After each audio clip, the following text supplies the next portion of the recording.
and coming into a policing area like this, you find that for the first time, if you stand on this corner on a weekend, Thursday, Fridays and Saturdays, it hits you straight away, without a shadow of doubt.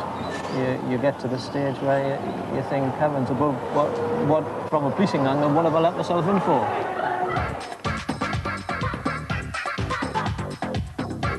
From the surrounding areas, from the west of the city and from the east of the city, and this would be their local, they'll come down on a Friday and Saturday night and away.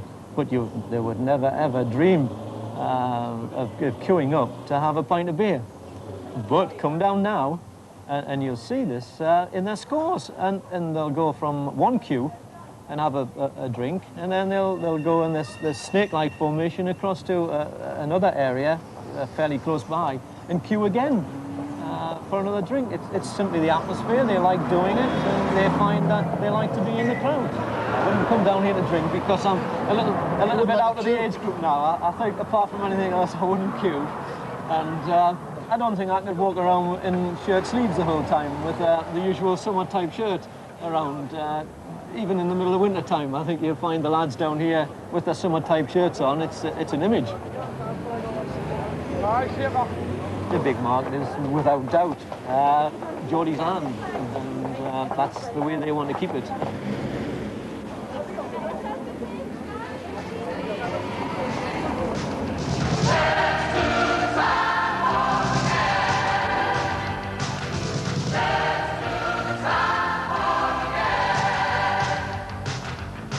You're walking, now start going down, let's go low. Let's see how low you can go. Keep it down, come on, lower, lower, try. Okay, start moving up slowly. You're coming up slowly, you should be getting near the top. We're gonna do some time warming, here we go! Let's do the time warm again. Let's do the time warm again. It's just a jump to the left. And then a step to the right. With your hands on your hips. You bring your knees in front. But it's a pelvic thrust. It really drives you insane. Let's do the time warm again. Let's do the time warm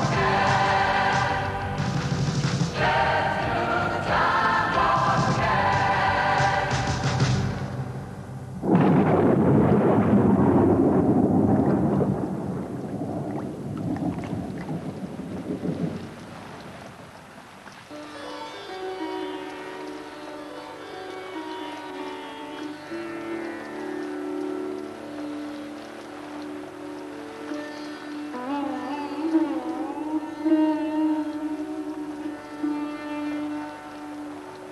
Personally, I find easier to mix with Geordie. Of course, sometimes I find difficult understanding when they speak fluently, the Geordie. But they're the most friendly people I met, really.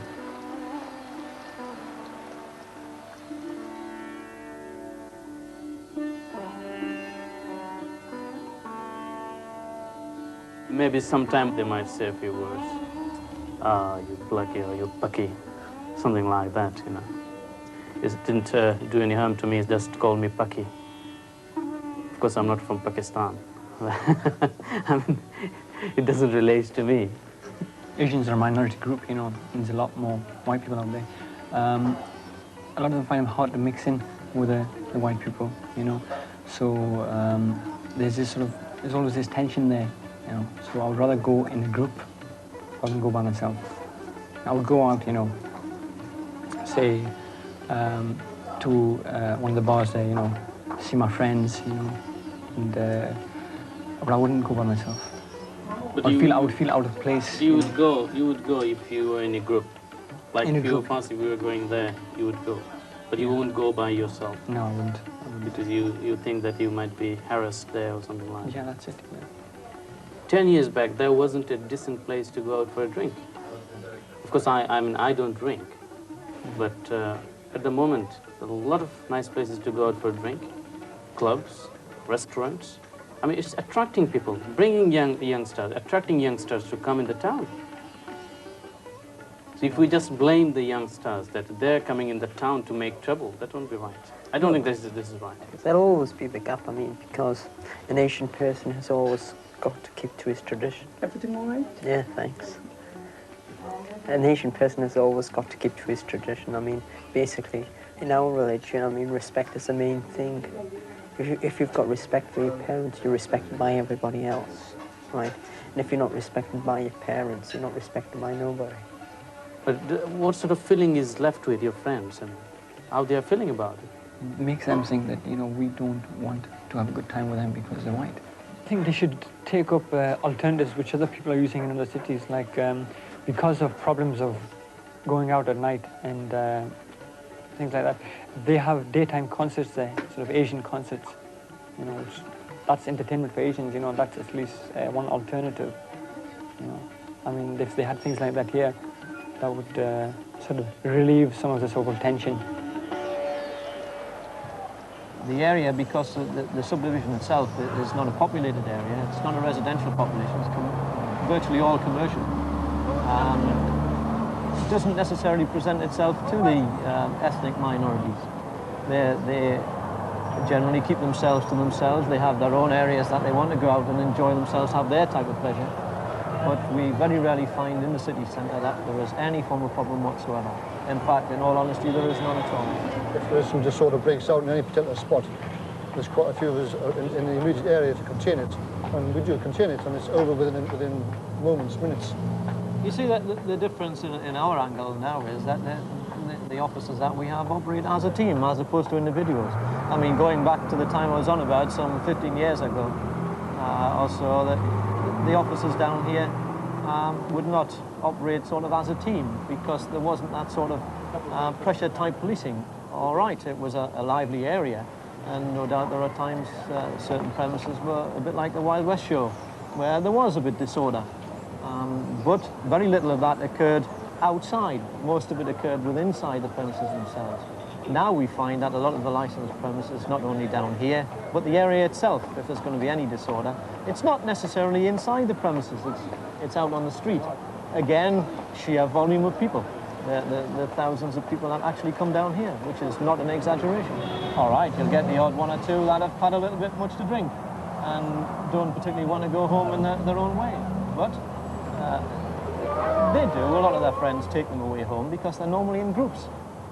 And if one of the group sort of strays a little bit, you'll often find that his mates will come across and take him away. If he doesn't take heed of their warning, then that's usually when you'll find that my staff will step in and do whatever's required. Police only doing their job, really, you know.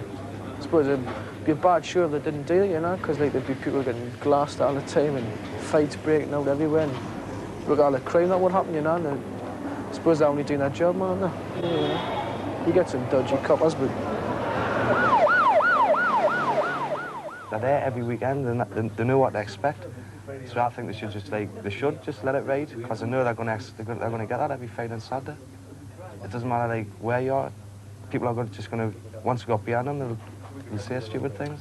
You get some people like when they've had a drink in them, you know, they be a bit cheeky, the police, not like, don't they, you know, and the police tell them, some of them, you know, like, a lot of them will just say, oh, go away when you're drunk, you know, but there's the odd one that'll grab them.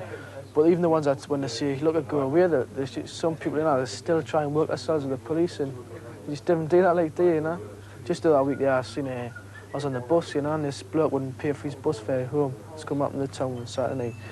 And the bloke phoned the police in, you know. The police come on, and he paid his fare to them. And they pulled him up the bus, you know. And they were just talking to him, you know. They weren't gonna pinch him or no. And he took a swipe at the policeman, you know. I mean, you just didn't do that, you know. You didn't try and hit policemen, you know. They just grabbed him, put him in the back of the van. They're probably gonna kick him when they get or something, you know. When they get him in the back there, but I mean, if you're going to do that, like, you're asking for trouble, really, aren't you, you know? A lot of lads up in the north east just class them as just normal people and they just treat them like normal people.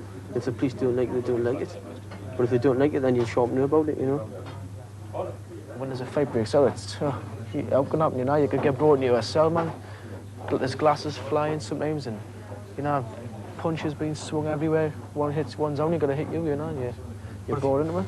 Yeah, I mean, in a bar night, I mean, Macy's on a Saturday night is just chock-a-block, isn't it? I mean, I've been in there once where I lost my feet totally. I was just floating in the crowd like that. I was sat squashed, I didn't have to stand on the ground, I was just up there like that. and everyone was rocking like that and everyone was falling over and that. So in a case like that, I mean, someone's walking past and they've got about 4 pints of lager like that and they've been out drinking, and this is like last orders, so you're already like mortal drunk and you're carrying beers like that back to your mates. Someone comes along and bumps into you. The beer's like that and that's it, that's all it takes.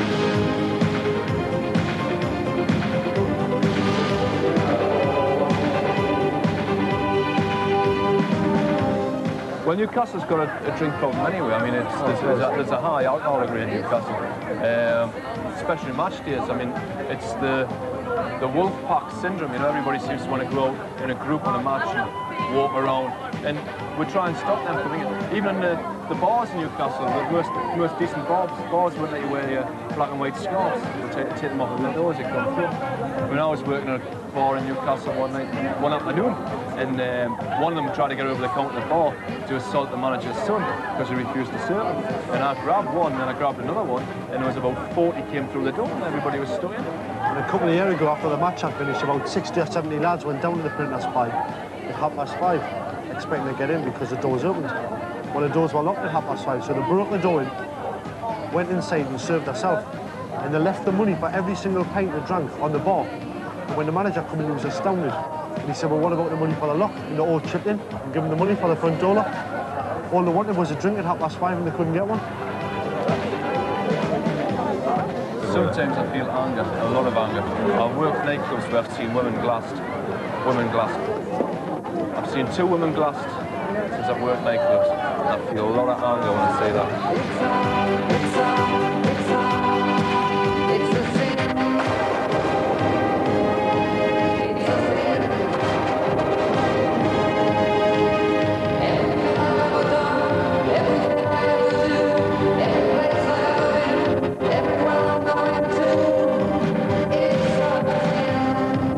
I don't think that it's necessarily correct to say that the emphasis in Tyneside is purely drink-orientated.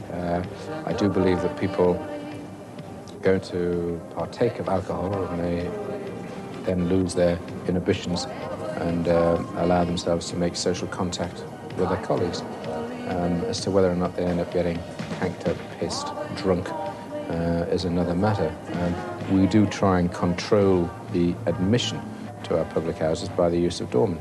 But I think that's fairly common in many trendy or themed pubs which attract a lot of young people throughout the country. And the doorman's presence or the doorman's function is to ensure that people who are inebriated or look like they could be inebriated aren't allowed into the premises. And in point of fact, I think it's reasonable to say that a drunk person or an alcoholic is not necessarily somebody who's good for business because they don't buy a lot of alcohol.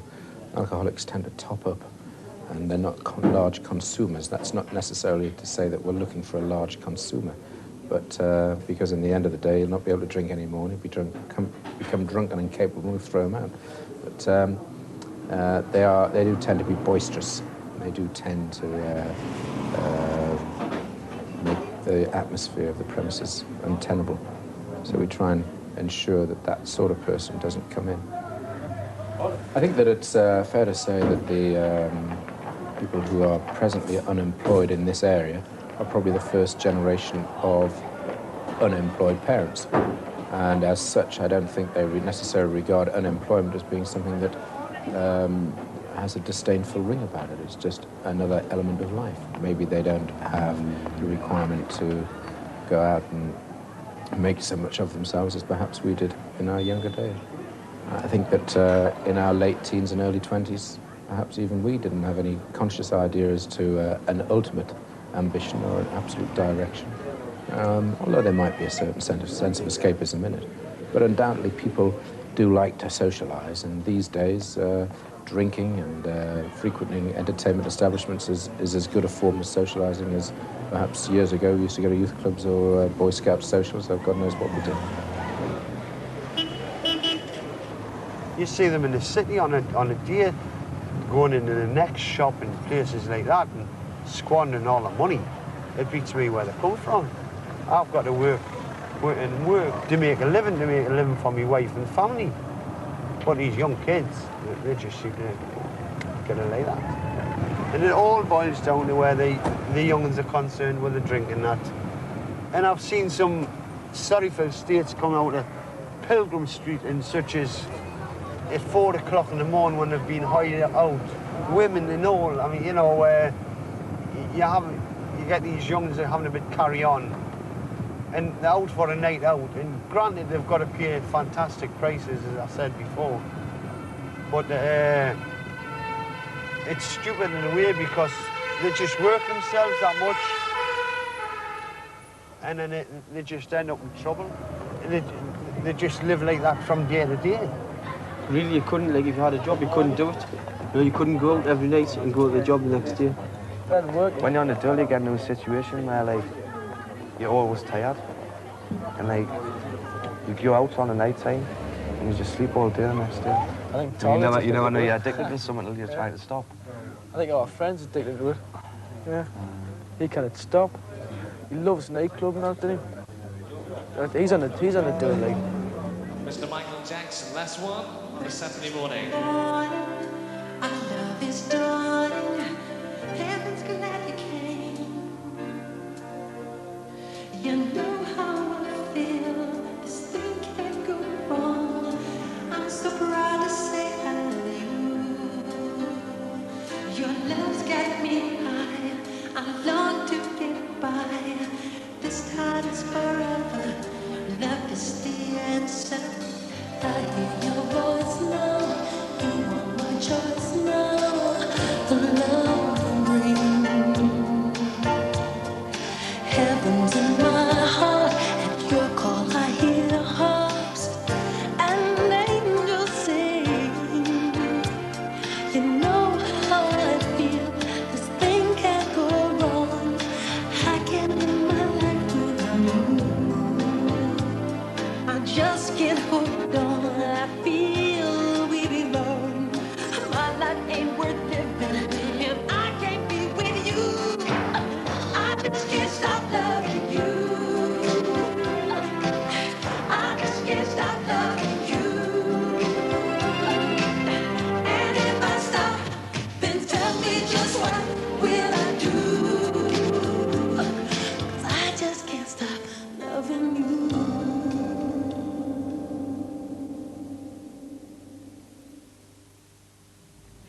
Next week, Up North looks at the thriving black economy in the fields of Lincolnshire, where migrant workers come from as far as Sheffield to earn meagre wages while still claiming the dole.